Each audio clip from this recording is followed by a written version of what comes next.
सौर दिव्यांनी उजळल्या रायगडावरील धनगर वस्तीतील झोपड्या. आमदार गोपीचंद पडळकर यांच्या प्रयत्नांना यश.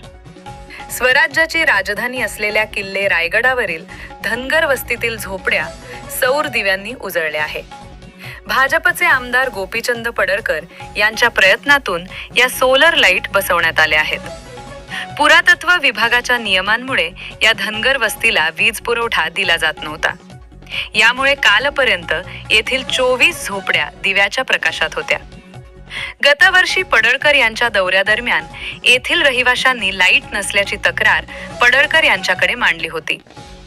याची दखल घेत पडळकर यांनी झोपड्यांना सोलर पॅनलच्या माध्यमातून वीज पुरवठा दिला. रविवारी संध्याकाळी पडळकर यांच्या उपस्थितीत या उपक्रमाचं उद्घाटन करण्यात आलं. किल्ल्यावरील धनगरवाडी हलवू देणार नाही असा शब्द पडळकर यांनी यावेळी धनगरवाडी ग्रामस्थांना दिला.